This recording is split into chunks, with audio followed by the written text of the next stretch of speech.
வணக்கம் நண்பர்களே. பெரும்பாலான பெண்களை வெகுவாக நம்ம ஊரில் பாதிச்சுட்டு வர இந்த பிசிஓஎஸ் அப்படிங்கிற நீர்க்கட்டி நோய், இதுக்கு பேரே மாற்றிட்டாங்க.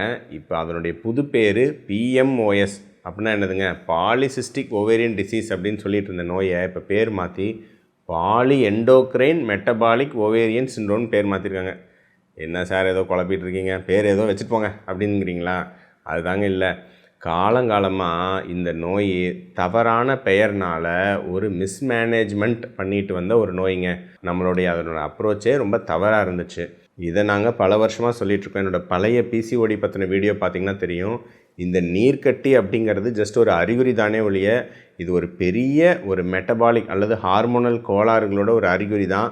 இந்த நீர்க்கட்டி வச்சு நம்ம இதை ட்ரீட் பண்ணக்கூடாது அப்படின்லாம் ரொம்ப நாளாக பழைய வீடியோலாம் எடுத்து என்னோடது பார்த்திங்கன்னா தெரியும்.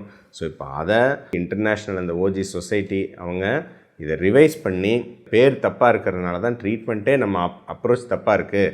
ஸோ இந்த பேரையே மாற்றுவோம், பேரை மாற்றுவோம், ஊரை மாற்றுவோம், ட்ரீட்மெண்ட்டை மாற்றுவோம் அப்படிங்கிற மாதிரி மாற்றிட்டாங்க. இது ரொம்ப நல்ல விஷயம்.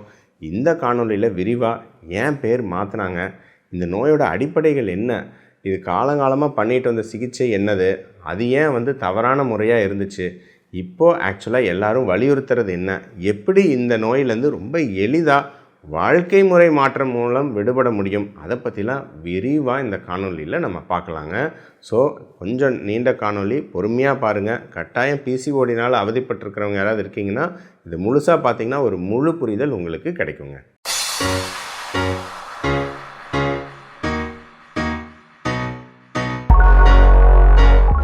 இந்த பிசிஓடியோட இன்னொரு பேர் ஸ்டீன் அண்ட் லெவின்தால் சிண்ட்ரோம் சொல்லுவோம். பல வருஷங்களுக்கு முன்னாடி 2 ஆராய்ச்சியாளர்கள் ஸ்டீன் அண்ட் லெவின்தால் அவங்க சில பெண்களை பார்க்குறாங்கங்க. அவங்களுக்கு ஸ்கேனில் சில பெண்களுக்கு ஓவரி, அதாவது கருப்பையில் சில சின்ன சின்ன நீர் குமிழிகள் அல்லது நீர்க்கட்டிகள் மாதிரி இருக்குது. அவங்களுக்கு பீரியட் சரியாக வர மாட்டேங்குது. அப்புறம் முடி அதிகமாக முகத்தில் அதெல்லாம் முளைச்சிருக்கு. இதை ஹிர்சூட்டிசம்னு சொல்லுவோம். இந்த மாதிரிலாம் இருக்குது. இதை அவங்க எல்லாம் சேர்த்து வச்சு ஸ்டீன் அண்ட் லெவின்தால் சிண்ட்ரோம் சொல்கிறோம் அப்படிங்கிற மாதிரி ஒரு பேர் வைக்கிறாங்க. அப்புறம் கொஞ்ச நாள் கழித்து அந்த ஸ்கேன்லலாம் நீர்க்கட்டி இருக்கிறதுனால இந்த நோய்க்கான பேரே பாலிசிஸ்டிக் ஓவேரியன் டிசீஸ், அதாவது ஒரு கருப்பை நீர்க்கட்டி நோய் அப்படிங்கிற மாதிரி வந்துருச்சு. ஸோ இந்த கருப்பை நீர்க்கட்டி அப்படின்னு இருக்கிறதுனால ரொம்ப நாளாக இதோட சிகிச்சை எப்படி இருக்கும் அப்படின்னு பார்த்திங்கன்னா, அந்த காலத்துலலாம் ஆப்ரேஷன் பண்ணி இந்த நீர்க்கட்டி உடச்சி விட்றது, சிஸ்ட் ரப்ச்சர் இந்த மாதிரி, அது ஏன்னா நீர்க்கட்டி அதை உடச்சி விட்டால் சரியாயிரும் அப்படின்னு நிறைய மருத்துவர்கள் நம்பினாங்க. அப்புறம் பார்த்திங்கன்னா உங்களுக்கு இது ஓவரியோட ஃபங்க்ஷனால தான் வருது. ஸோ அப்போ நாம் பர்த் கண்ட்ரோல் பில்ஸ்ன்னு சொல்லுவோம், கான்ட்ரசெப்டிவ் பில்ஸ், அதை போட்டு ஓவரியோட ஃபங்க்ஷனை குறைச்சிட்டா இந்த அறிகுறிகள்லாம் குறைஞ்சணும் அப்படிங்கிற மாதிரி ஒரு அப்ரோச் இருந்துச்சு. ஸோ ஜஸ்ட்டு பீரியட்ஸ் இரெகுலராக இருக்கிறனால அதை ரெகுலேட் பண்ணுறதுக்கு மட்டும் சில ஹார்மோன்கள், அந்த மாத்திரைகள் எடுத்தால் ஓரளவுக்கு சும்மா பீரியட்ஸ் ரெகுலராக இருக்கிற மாதிரி இருக்கும். அது இந்த பிரச்சனைகளை கட்டுப்படுத்தும். கொஞ்சம் இந்த முகப்பரு, அப்புறம் இந்த முடி முளைக்கிறது அதெல்லாம் கட்டுப்படுத்தும் அப்படிங்கிற மாதிரியானதான் அப்ரோச் இருந்துச்சு. இப்போவும் நிறைய இடங்களில் அப்படி தான் அப்ரோச் இருக்குது. ஆனால் இதில் முக்கியமான ஒரு விஷயமே, நாம் எல்லா இடத்துலையும் வந்தீங்க அந்த கொண்டை மறந்துட்டிங்களே அப்படின்னு வடிவேலு பார்த்து கேட்குற மாதிரி தான். ஸோ இதில் முக்கியமான விஷயம், இந்த நோயோட அடிப்படை ஏன் இதெல்லாம் வந்துச்சு அப்படிங்கிறத மருத்துவ உலகம் மறந்துருச்சுங்க. ஸோ இப்போது இந்த வாட்டி வந்தக்கூடிய மாற்றம் அதை ரிவர்ஸ் பண்ணுற மாதிரி இருக்குது. என்ன விஷயம்னு சொல்லிடுறேன். இதனுடைய அறிவியல் என்னன்னு பார்த்துருவோங்க. ஸோ நீர்க்கட்டின்னு சொல்கிறோம். எதனாலங்க நீர்க்கட்டி வருது? ஃபர்ஸ்ட் ஆஃப் ஆல் ஒன்று சொல்கிறேன், அது நீர்க்கட்டியே இல்லை, அது இம்மெச்சூர் ஃபாலிக்கல்ஸ். அப்படின்னா என்னதுங்க சொல்கிறேங்க இல்லைங்க. அதாவது ஒரு பெண்ணுக்கு இன்சுலின் எதிர்ப்புத்தன்மை அப்படின்னு சொல்லக்கூடிய ஹார்மோனல் இம்பேலன்ஸ் இருந்தால் நம்ம ரத்தத்தில் அந்த இன்சுலின் எதிர்ப்புத்தன்மையை எதிர்கொள்கிறதுக்கு ரத்தத்தில் அதிகப்படியான இன்சுலின் சுரக்கும். இதை ஹைப்பர் இன்சுலினீமியான்னு சொல்லுவோங்க. இந்த ரத்தத்தில் சுற்றிட்டு இருக்கக்கூடிய அதிகப்படியான இன்சுலின் அளவுகள் உங்களுக்கு ஓவரியில் இருக்கக்கூடிய ஒரு வகையான செல்கள், தீக்கா செல்ஸ் அப்படின்னு சொல்லுவோம், அதை போய் பாதிக்கும். அதெல்லாம் கொஞ்சம் இந்த தீக்கா செல்ங்கிறது கொஞ்சம் பெருசாக வளர ஆரம்பிச்சிடும். அதனால் அதிலிருந்து பெண்களுக்கு பெண் ஹார்மோன்களுக்கு பதிலாக ஆண்ட்ரோஜன்ஸ்ன்னு சொல்லக்கூடிய ஆண் ஹார்மோன்கள் அதிகமாக உருவாக ஆரம்பிச்சிடும். இந்த ஆண் ஹார்மோன்கள் போய் என்ன பண்ணும் அப்படின்னா, எஃப்எஸ்ஹெச் அப்படின்னு சொல்லக்கூடிய நமக்கு பிரெயினில் இருந்து உருவாகக்கூடிய ஃபாலிக்கல் ஸ்டிமுலேட்டிங் ஹார்மோன், அதை போய் பிளாக் பண்ணிடும். இதை பிளாக் பண்ணுறதுனால பெண்களுக்கு சரியான முறையில் ஓவுலேஷன் நடக்காது. சரிங்களா? ஓவுலேஷன் என்ன? சினை முட்டை உற்பத்தி. அது நடக்காதனால தான் இந்த டிசீஸில் பெரும்பாலானவங்களுக்கு கன்சீவ் ஆகிறது பயங்கரமாக தள்ளி போகும். இதனால் குழந்தை பேறுனால் பாதிக்கப்படுறவங்க ஏராளம். அதே மாதிரி இந்த ஆண் ஹார்மோன்கள் வந்து உங்கள் உடம்புல அந்த தேவையில்லாத இடங்களில் ரோமங்கள் மீசை மாதிரி அந்த மாதிரிலாம் நிறையா வந்து ஏற்படுத்தும். வேறு நிறையா வந்து முகப்பரு அந்த மாதிரியான பிரச்சனைகள், சரி இந்த மாதிரியான பிரச்சனைகளும் ஏற்படுத்தும். சரிங்களா? இது இல்லாமல் பீரியட்ஸ்லாம் வந்து இர்ரெகுலராக மாறிடும். ஸோ இதுதான் அடிப்படை கோளாறு. ஸோ காலங்காலமாக ஹார்மோன்கள் பின்கள் இந்த வந்து ஓசி பில்ஸ்ன்னு சொல்லுவோம். அதை வந்து இந்த ஹார்மோன் பில்கள் வந்து எடுக்கும்போது இந்த மாத்திரைகள் உங்களுக்கு டெம்ப்ரரியாக ஒரு ரிலீஃப் இருக்கும். கொஞ்சம் முகப்பரு குறையிற மாதிரி இருக்கும், பீரியட்ஸ் ரெகுலராகிற மாதிரி இருக்கும். ஆனால் கொண்டையை மறந்துடுறோங்கிற மாதிரி இதுக்கெல்லாம் உருவாகிறதுக்கு அடிப்படை காரணமாக இருக்கக்கூடிய அந்த எண்டோக்ரைன் ப்ராப்ளம் அது என்ன? இன்சுலின் எதிர்ப்புத்தன்மை. அதை வந்து நாம் ட்ரீட் பண்ண மறந்துட்டோம். மேக்ஸிமம் மெட்ஃபார்மின் ஒரு மாத்திரை வந்து கொடுக்கப்படும். ஆனால் அந்த மெட்ஃபார்மின்ங்கிற மாத்திரை வந்து பெரிதளவில் இன்சுலின் எதிர்ப்புத்தன்மையை குறைப்பதில்லை அப்படிங்கிறது தான் உண்மை. ஆனால் இதே இந்த பிசிஓடி பிரச்சனை வந்து வெறும் அந்த பாலிசிஸ்டிக்கிற அந்த பேர் இருக்கிறதுனாலேயே நீர்க்கட்டின்னு வந்து நிறைய பேர் நினச்சிட்ருப்பாங்க. உண்மை என்னென்னா இந்த பிசிஓடி மாதிரியான ஹார்மோனல் கோளாறு உள்ளவங்களுக்கு 100 பேத்தில் 60 பேத்துக்கு மட்டும்தான் ஸ்கேனில் நீர்க்கட்டி இருக்கும். 40 பேத்துக்கு ஸ்கேனில் நீர்க்கட்டியே இருக்காது.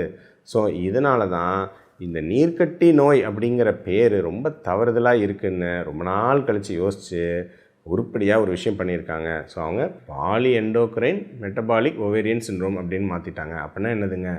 பாலி எண்டோக்ரைன்னா என்ன? நிறையா விதமான ஹார்மோன் கோளாறுகள் உள்ளடக்கிய ஒரு மெட்டபாலிக் சிண்ட்ரோம். அப்படின்னா என்ன? இன்சுலின் எதிர்ப்புத்தன்மையினால் பல பிரச்சனைகள் இருக்குது. ஸோ இதை பொதுவாக நான் சொல்கிறது உண்டு. பிசிஓடிக்காக ஏகப்பட்ட ட்ரீட்மெண்ட்டுக்கு வர என்னோடய பேஷண்ட்ஸுக்கு திரும்ப சொல்லுவேன், இது ஓவரியோட பிரச்சனை இல்லைங்க.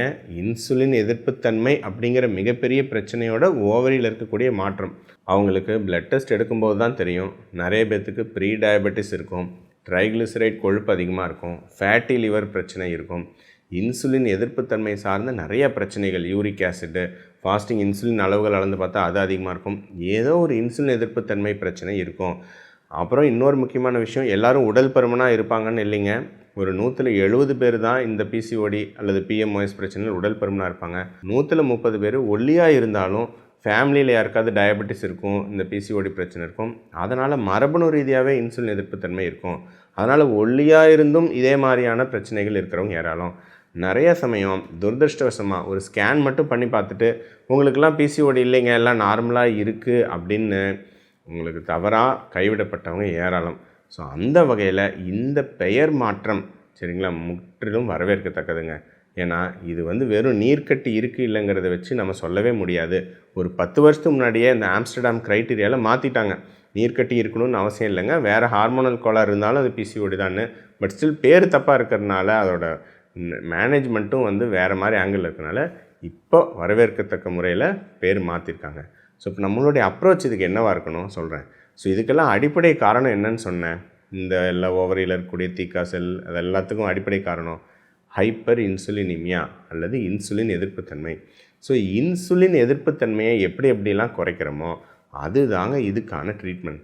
ஸோ நம்பர் 1, உடல் பருமனாக இருக்கீங்க அப்படின்னா மெயின் வந்து உடல் எடை குறைப்பு.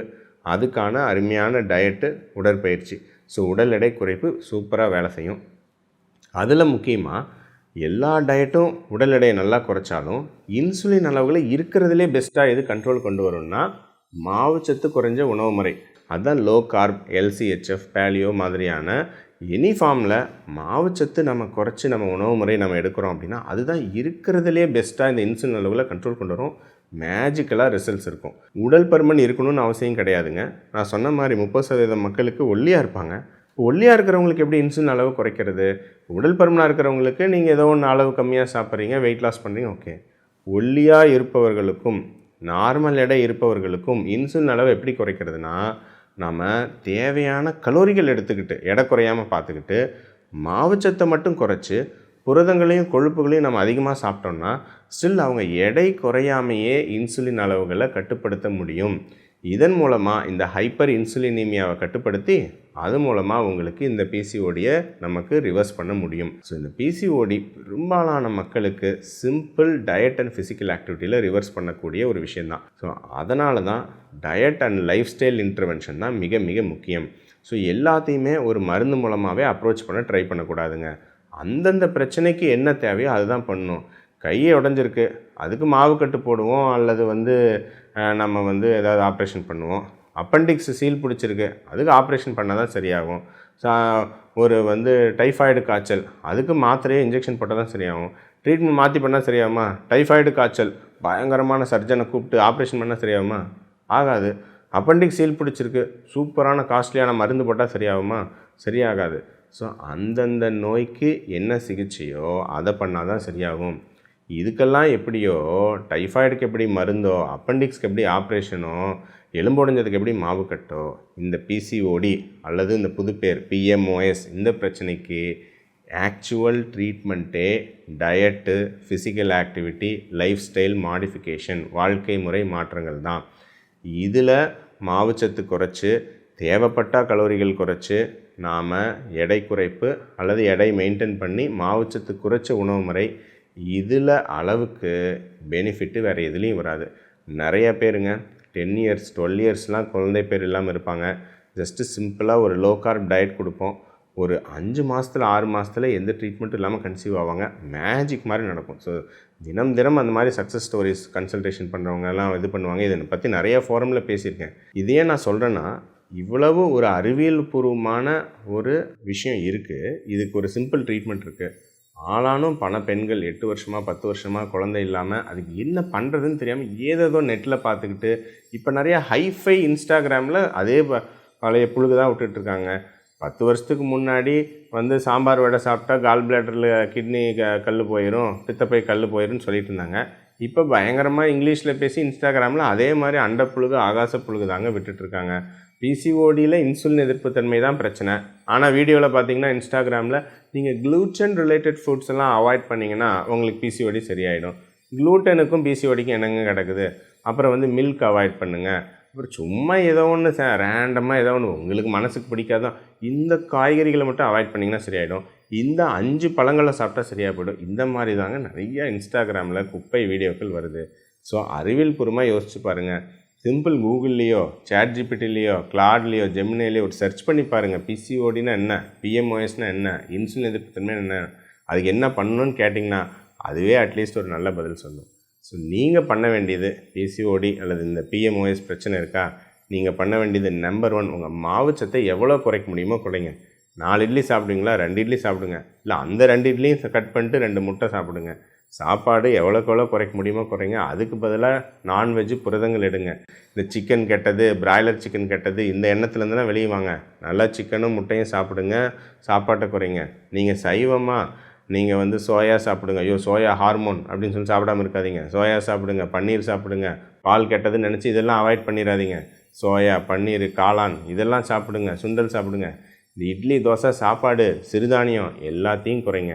எவ்வளோக்கு எவ்வளோ மாவுச்சத்தை குறைச்சி புரதங்களும் ஆரோக்கிய கொழுப்புகளும் எடுக்கிறீங்களோ, அப்புறம் சும்மா சைக்கிள் பண்ணுறேன் அதெல்லாம் பண்ணாதீங்க. சைக்கிள்லாம் பண்ண வேணாம். நல்லா தாராளமாக நட்ஸு, விதை வகைகள், வேர்க்கடலை, தேங்காய்லாம் சாப்பிடுங்க. இது எல்லாமே பண்ணிங்கன்னா ரொம்ப அருமையாக இந்த பிசிஓடி ரிவர்ஸ் ஆகும், அல்லது இந்த PMOS ரிவர்ஸ் ஆகும். இனிமேலும் நீர் கட்டின்னு உங்கள் மனசில் இருக்கிற கட்டுக்களை எல்லாத்தையும் தூக்கி போட்டுருங்க. இது ஒரு ஹார்மோனல் கோளாறு. டெஃபினட்டாக நான் சொன்ன மாதிரி இந்த மாதிரி பிரச்சனை இருக்குன்னா உங்கள் மற்ற pre diabetes, lipid profile, liver function இதெல்லாமும் எடுத்து பாருங்கள். வேறு ஹார்மோனல் கோளாறு இருக்கான்னு தெரிஞ்சுக்குங்க. முறையாக அதுக்கேற்ற உணவு முறை தாங்க இதுக்கு பெஸ்ட்டு தீர்வு. சரிங்களா? ஸோ கரெக்டாக பண்ணிங்கன்னா இது ரொம்ப எளிதாக ரிவர்ஸ் பண்ண முடியும். ஸோ இந்த பெயர் மாற்றம் ஒரு வரவேற்கத்தக்க விஷயம் அப்படின்னு தான் சொல்லுவேன். பார்க்கலாம், பேரை மாற்றி இனிமேல் நம்ம ட்ரீட்மெண்ட் அப்ரோச் எந்த அளவுக்கு மாறுது, எவ்வளோ பெண்கள் இதிலேருந்து விடுபடுறாங்க சீக்கிரம் அப்படிங்கிறத பார்க்கலாம். தொடர்ந்து இணைந்திருங்கள். நன்றி.